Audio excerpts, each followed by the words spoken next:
So I'm usually not a fan of advice because I think vice is something we could all typically benefit from having less of. So why would we want to add more vice to our experience? Something to think about. However, one thing that I see which is quite clear just from being a human being and being alive is that too much of the time, too many of us are just dwelling in apathy, self-loathing, and inherent just laziness. We become so mired down weighted by our emotionality and our imagination about what those feelings mean and how that relates to our imagined idea of who we are and then how we imagine other people are going to perceive that we kind of just sit around and whine and hope for someone else to come along and save us, hope for someone else to come along and do it for us. Basically, we become stuck in a very childlike way of interfacing with the world, and that is kind of business as usual on planet Earth. Fine, great.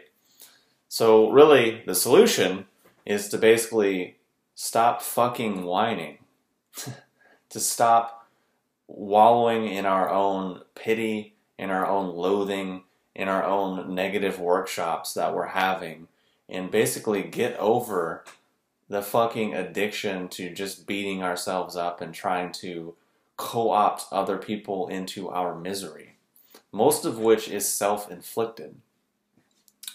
Now, not to undermine or devalue the negative experiences and the traumatic experiences which we all have had as human beings. Not at all. And what happens is that we think because we've had these experiences, it makes us somehow weak or somehow broken or somehow less than capable. When the actual fact is, these things make us stronger. By the very nature that we have survived, by the fact that we are alive, by the fact that we are in this realm right now, indicates and implies that we have value and we have power. We can do things. And it really sometimes is a choice, because throughout the course of our day, we will be met with opportunities which we can say yes or we can say no to. We can choose to stay kind of just apathetic and, deficient, or we can choose to just meet it where we can, do the best we can, and say yes and move forward and basically take action on things.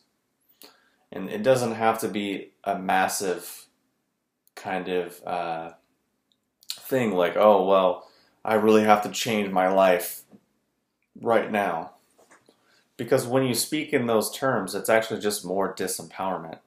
And that's actually how most of self-help, New Age, therapeutic modalities tend to be very impotent, is because they speak in terms which are frankly overwhelming. I mean, the idea of changing your life, what a notion. Number one, what is your life? Number two, who are you? And number three, is your life something that you can really change? That's just not really a thing. But you can come back to the present moment and find small things that you can actually take action on. Okay, I can fucking clean my house. I can do that. I can call those people back that I've been needing to call back. I can do that. I can have that conversation that I've been meaning to have that I've been avoiding. Okay, I can do that. I can go for a jog. Yeah, I can do that. I can go to the grocery and buy this kind of food. Oh, wait, well, that seems overwhelming. Well, what's just one thing that I can start with? Okay, let me just start there, upgrade that, shift that, and move from there. And then all of a sudden, then things actually start to change, because our life isn't actually a real thing. Who we are isn't actually necessarily a real thing either. What our actual experience is a shifting feeling quality about things. Because there could be times in your life where everything externally is in complete chaos, but inside you feel completely content, so you actually don't even care or notice that everything is outside in chaos. And then on the flip side, you could feel internally just ripped apart and chaotic, but actually everything out here in your world is just fine. So that really can get us in touch with, well, what's really happening here? So really that's, I think what I wanted to get across is that basically we all have more power than we really choose to accept for ourselves. And we have more energy than we need. It's just that we invested in fucking garbage. We invested in trying to prove to ourselves that we are something. We invested in trying to be better in some way. We invested in trying to prove to other people that we are something, worrying about what they think, worrying about what they'll say, when in actuality no one really cares. And the more we can start to unpack and let go of these things, the more we can actually exist in a real way, exist in a more of a neutral state, and then things become very different. Which when we all get there, we can talk about that, but still more work to be done, and contingent upon the willingness, the capacity, the desire, and the ability to engage with these things means you have to, in some level, accept that you're worth it and that you deserve it and that it is a natural part of your experience. And there's no conditions upon those things. It's the fact is that you're alive means that those things are true. That's it. There's really nothing else you have to do or be or prove. It's just that it's just kind of really we need to work ourselves out of our own psychosis and out of our own schizophrenia. Because basically, what are the definitions of those terms? Feeling really disconnected and cut off from our environment, and basically believing in things which are not true. Well, believing that you are a separate individual entity, separate from your environment and other people, those things are not actually true. All of these ideas that we have about who we are and what it means, not actually true. I can keep going, and really, those are the definitions of those terms. Those are examples of those terms, of which are applicable to a great deal of people upon the planet.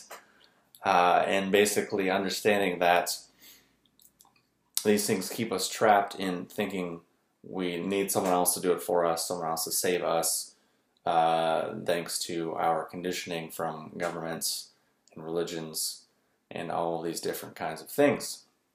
And you can see this within how people react to celebrities and how people react to people like me who are trying to offer insight or perspective or help in some manner, where it's basically two reactions which are actually the same reaction. One, flattery. Oh, wow, you're so amazing.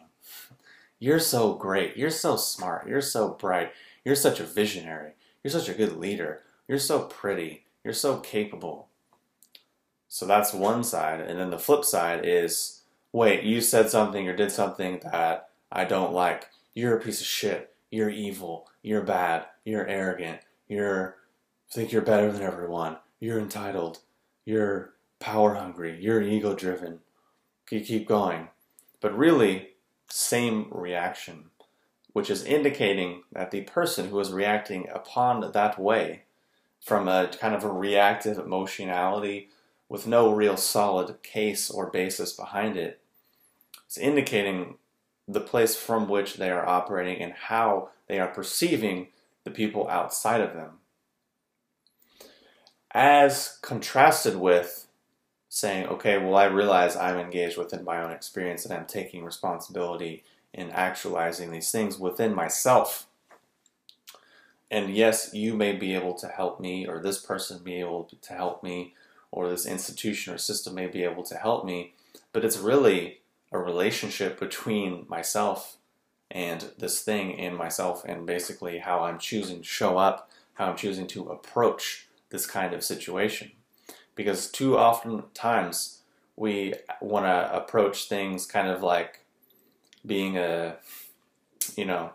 someone who's wants to learn how to play basketball, and they're going to go try to get Michael Jordan to give them advice. But we don't see how that's insanely disrespectful, how that's incredibly arrogant and entitled. to even consider that as a possibility.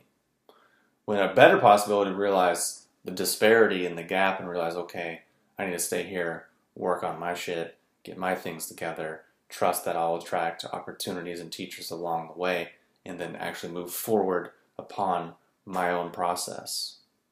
And yes, be open, be permeable, be adaptable, be malleable, but also have a cohesion, have an integrity, have an organization of self that allows the interplay of these different things.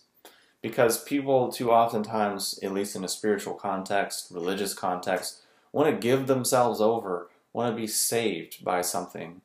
But they fail to realize that the self they are trying to give up or save is mostly unformed garbage pile of marketing slogans, conditioned responses, emotionality, trauma, unconsciousness, and basically there's no real refinement, skill cultivation, organization, cohesion, or integrity there. It's just a lot of disparate parts thrown together, and it's typically not really functioning or flowing very well. So then what's really what kind of sacrifice is that really? Is it more of a sacrifice for me to be like, hey, here's this like piece of paper that came in a package that I bought. I don't really want it. I don't really give a shit about it. You want it? Versus this tea, which perhaps I paid a lot of money for. Perhaps I worked really hard for that money.